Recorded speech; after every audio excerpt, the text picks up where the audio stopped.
Oh, so nice. Crusader Kings 3 characters and portraits have come out. And this is not only about characters and portraits because, as you can see here, that's not characters and portraits. That's something else that would be interesting to you. It's traits as well. How they work, how the foremost personality traits work, and the genetic traits, and how, of course, the visuals work, and what all of these little things in the character menus mean, like the heart, for example, or this combination of traits, all kinds of things, and what the appearance says about the people, and that's that, and you can guess something. We'll guess together a little bit.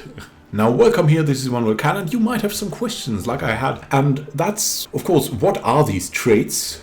We'll guess together. There are some people guessing quite nicely on Reddit too. And then, of course, what does this mean for the building of your character? As you can see, we have a reduced number of traits here. How or which of these traits are most important? Which are these viewed traits? And which are traits that mainly form your attributes, but also still will they have an influence on the actions you can take? We're going to look at that and, of course, the graphical goodness and the improved character portraits in this dev diary. Let's go. So we can guess which is what, and that's a nice game, but we'll do it at the end. So you can decide if you go for that. Maybe you have an idea until then too.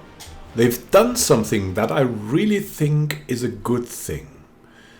They've decided to put more emphasis on the personality traits in Crusader Kings 3. It will also influence the events. It will influence how your character behaves. In Crusader Kings 2, you could easily end up with 5 to 8 personality traits without much effort. For example, greedy. But then what really defined you? It was hard to get a grip on who a character really was. I don't think it was too hard. I think the personality traits were fine, but what they added here is that personality traits now have a massive effect on the behavior of each individual character. So, if you're playing a glutton, a greedy glutton, you will get a greedy glutton, and he'll probably eat at everything at every instance, and you will probably get events that force you to eating, or that force you to maybe steal something from your vassals. When a character is greedy, you'll really feel it. Yeah, I know that's a little bit overemphasized if you know video game donkey. Yeah, you really feel it, but we know the events that Crusader Kings can throw at us. They will make new events, they've said, so I'm really curious what this means about greedy, because we'll later see a character portrait of someone who is, I don't know if he's greedy, but he's certainly greedy for food, and the result of that is stunning. So that is the fun of it, is that the characters really look, and if they also behave like that, that will be really nice. But now, the emphasis on the personality traits also means characters tend to not have more than 3 personality traits, so that you can at a quick glance tell who they are. How is it about you? I think I have more than 3 personality traits, depending on the situation mostly. But it could be that if you're in a ruler situation, then you might have like the glaring, might have the glaring strengths and weaknesses. Then there's something to these portraits that you can see here: fearless ravener, irrational craven, and so that's something that someone in the comments already summed up. That's Mimi, and that's definitely something that will somehow become a meme in the Paradox forums, at least. I'm an irrational craven. I mean, a Chorus antagonist, a spineless atheist, a fearless ravener. That's a cool descriptor. I mean, I don't know if it's such a game help, but it's certainly a fun title. Then this is very useful when, for example, assigning vassals or getting agents. A rapacious blackguard might not make for the most loyal vassal, but quite a good agent, while an honorable empath would be the opposite. Yeah, so it gives you a hint without looking at too much. If you want to be like a little bit more superficial, and that's okay. If you have a big realm, you want to be maybe a little bit quicker in realm management, and that would also be realistic. You don't know everyone personally, right? Then you can go by these descriptors, and that's a nice thing. Then you have these hearts here, and these hearts actually, as you can see here, this one is green and has a plus. These are more like different colors. This is a little bit green, this is maybe a little bit red dish, and you have further portraits down here where you also have the green plus heart, and this is actually a descriptor of their health. So if they're in good health, they get a big heart rather, and it's, for example, the green color. If they are average, they'll get probably this, because that seems to be pretty average here. And if they have some illnesses, they'll get this black and wrinkled and all kinds of things like that. Now, coming further, you can see here already 3 personality traits. I mean, this one is an exception. There's 4 personality traits, as you can see here, but usually it's 3, as you can see here. I mean, we have someone who has 4 here, and then there's that 5th thing where something could be. That's probably the skill in his main art, right? There's the 3-star 18 martial knight, I don't know. And Earl, pretty good. You can see a lot on that, and there's something you can see here. That's the spouse of whoever that is. Now here we have something else: prestige and piety. These mechanics remain in Crusader Kings 2, but there's a new element to them. You now have 2 descriptors for them. You have the normal, the currency with which you pay for, like prestige. You in Crusader Kings 2, you could, for example, with tribalists, you could buy certain improvements for your army in the province with prestige. So that used as a currency, or with piety, you could inspire meliorism, improve the attributes of you or one of your people with some piety if you had the right faith. So this was an example of using that as a currency, but you also had always, for example, to become a paragon of virtue, you had to, I think, reach 2000 piety or something. It's kind of illogical if you spend your piety on something pious that you would not become a paragon of virtue then, because you're doing something virtuous with your religion, and because of that, they have changed the mechanic there. So you have prestige as a currency, and then you have the so-called level of fame, reaching from 0 to 5, which represents your accumulated prestige. So you can go from 0 to 5 in accumulated prestige, and at the end of your life, you will probably be have a lot higher level of fame than at the start. But it can also fall if you do something quite very bad, or something that is not looked upon well. Then you will fall down in fame again. And the same goes for the level of devotion. That is the clergy element, so to say, the piety element. And it's the same thing, 0 to 5, and you could be the paragon of virtue then when you, for example, probably reach the level of devotion of 5. And that influences quite a lot of things. For example, the opinion of other rulers is influenced by your level of fame. You can get more knights through a level of fame, and you unlock special interactions. For example, better invasions when playing tribal with your level of fame. And similarly, with a level of devotion, you have a better opinion with the clergy. And for example, you can unlock better holy wars. So that's something that is really, really interesting too. Now we come to more traits. This time not personality traits, but the genetic traits. There are genetic traits such as strong and genius, and also maybe a little bit negative traits like giant or dwarf. They were much sought after in Crusader Kings 2, as they said, and you often went out of your way to breed those traits into your direct line. Yeah, that was really fun.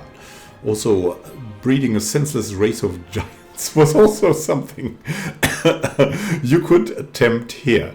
And Crusader Kings 3 is even more involved, more the positive side though. So genetic traits have multiple levels that you can improve with successive generations, which can be sped up by inbreeding. But that's also very risky. And there's also more of them.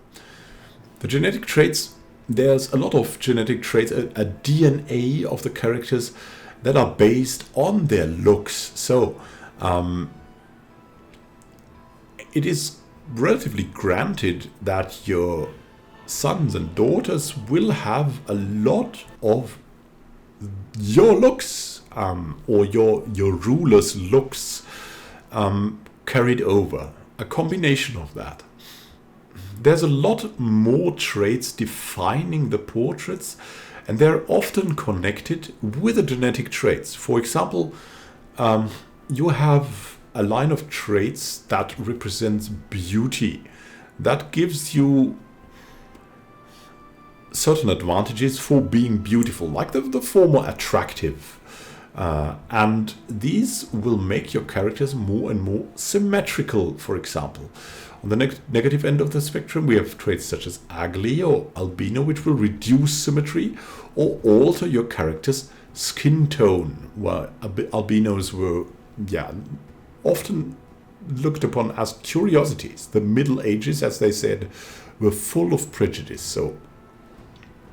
But there might be, it could be that there are some tribes in which being an albino is something holy. That should be in the modders, right? So that's the portrait section, and there comes the DNA again. As I said, every character has a DNA in which their appearance is defined as well. Each facial feature, for example, that we can control has its own gene. There's a great number of those to give us a lot of variations and an endless amount of possible faces. For example, the nose alone has over 10 different parameters that define its shape, compared to just one in Crusader Kings 2. My nose has all kinds of shapes and holes in it even. So I'm very excited to have more and better noses, and probably other things as well. I don't know. I'm really looking forward to the unibrow barbarian, or the anime eyes beauty, or something like that. That's something we'll probably see in some Let's Plays, and they're breeding towards that. Probably you can just mod it in, but breeding towards that will be so fun. So, body shapes. Also, the body will be formed. For example, if a character is fat or lean or strong, that will be shown as well. There's dwarfism and giantism. That will be shown as well here. As you can see though, for example, this is a child, so the child's portrait is adapted. So the child is not really bigger than the other people here, but it's adapted. And you can see the child also, I know it's a child because it has none of these descriptors, which is probably their education. So, there's also different weights, body composition that is affected by their lifestyle and traits. So if your character is a gluttonous hedonist, chances are they will have a body rather on the stout side of things, while if they are a legendary warrior, Conan the Librarian, their pecs and deltoids will also likely be of the legendary variety. As you can see here, we have a very diverse view here. Look at that. A dishonorable empath. I like that. I like that portrait. You can see different skin tones here. Rather darker, rather whiter. And you can see someone who is rather gluttonous, rather a little bit obese, and someone who is a little bit, I don't know, he seems rather slender. This one seems rather on the a little bit fatter side, but still And you have more of these descriptors. And, as you can see here, also descriptor for very, very close relations. Your father and liege, zealous blackguard, irrational conciliator, son of Earl Muridak, compassionate zealot maybe, compassionate lackey, honorable coward. Yeah, I want to play an honorable coward. I mean, if you're growing 70 plus in Crusader Kings, you have to be a coward somehow, right? And then dishonorable empath will probably not live that long. Irrational zealot. Yes, it seems like the kids are zealots. Cecilia and Cormac. So this seems to be something zealoty. This fanatic head maybe. You can see again their hearts. Some in very good health, some in average health, and there's also that green drop. I wonder what that is. Look at that. Green drop, green drop. Maybe that's your blood or other blood. I don't know. I mean, that seems to be your blood, right? And that seems to be... I don't know what that thing is. Maybe it's of your direct dynasty, and that's just a kinsman. That's of your direct relations. But this magnanimous lackey really looks nice. I mean, he seems to be... He seems to be at least fat. I don't know what the other things are. So, and other cool features, you can see there's also the age is definitely visible. Seamless aging and disease overlays. Now you can see your toddler gradually change into an adult instead of some fixed portraits. Not that that was bad, it was nice, but... And eventually, barring any unforeseen incidents, to an elderly 100-year-old. I mean, that 70-year-old man really looks like chiseled. Very nice. Should your character, heavens forbid, catch a serious illness, their appearance will reflect that with suitably repulsive skin texture overlays. Oh yes. So, there was a lot to devour in that. I will have a short look at these things. For example, this. I mean, let's take some guesses. What is that? The sneaky snake. It's probably something deceitful, maybe. Then we have this thing. I don't know what that means. Is that I don't know. Something has to do with violent, maybe cruel. This is maybe greedy with all the coin. Then we have this. I cannot really. It's maybe it's slow when they're crushing time, or it's quick. I don't know. And then we have the ass. I don't know what that means. I mean, he seems to be shrieking all the time. Maybe he's a babbling. I don't know, a babbling ass. And what that is beyond my. Is that chaste? Is that the chastity girdle? I'm not really sure. And what are the clouds? Are you moody or something like that? I mean, that is, and these are also the categories. That's the fun thing. I mean, we have here, so that seems to go like, maybe it's going in these two things, because we have the crushed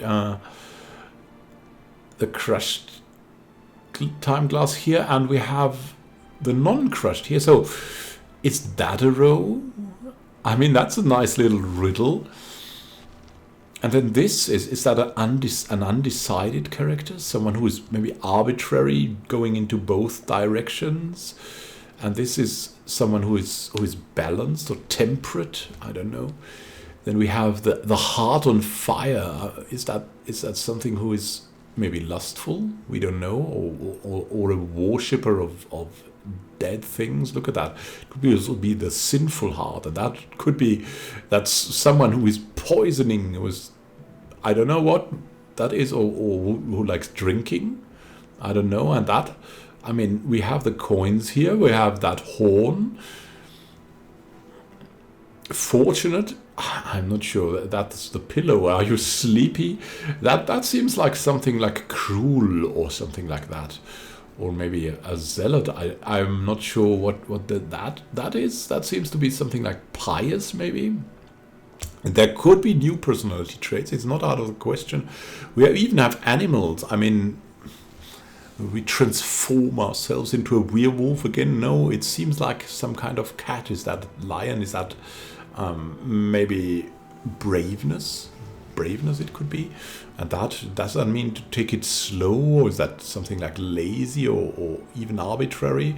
That I don't know. I don't know what that means. That could also be chase. That could be a craven. I mean the chicken. I mean doing the chicken, and that maybe the strategist. That seems to be someone who likes drinking much. Then we have this guy who is hiding in the cloak. I don't know. I mean, that is, I resemble that. I think that was content, like eating the lentil soup or something like that. And then Dicey, who likes to play the dice, who likes to, I mean, it could be lucky, it could be someone who is gamey, maybe.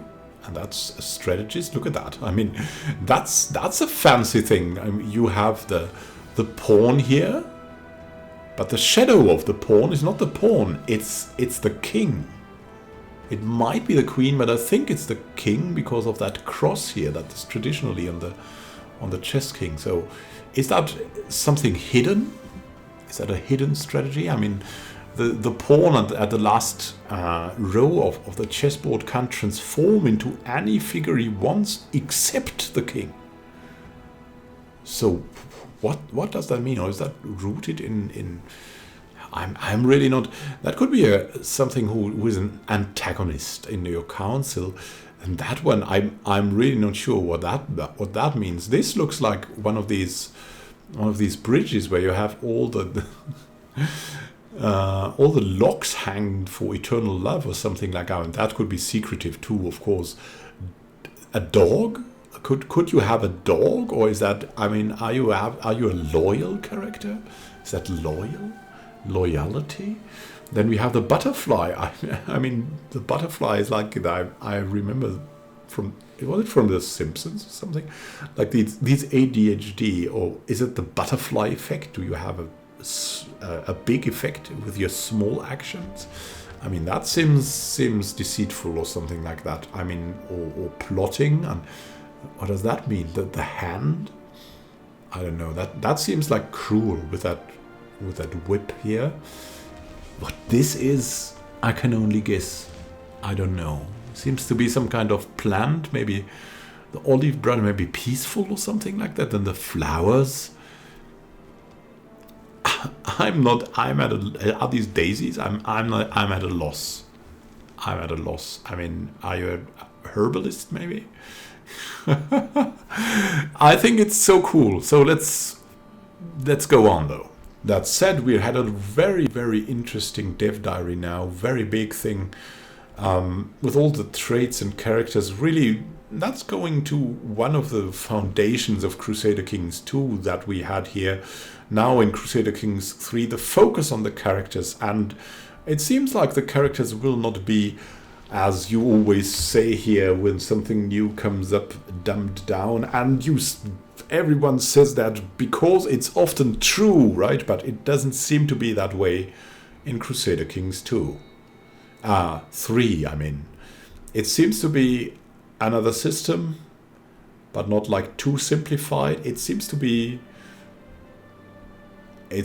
great. It seems to be like simpler to understand at the first glance, but still keeping its intricacies, which is just very nice. Just very nice. So I'm looking, the more I read of that, and that's a difference to some dev diaries I've read of the early, for example, Imperator Rome, the more excited I get.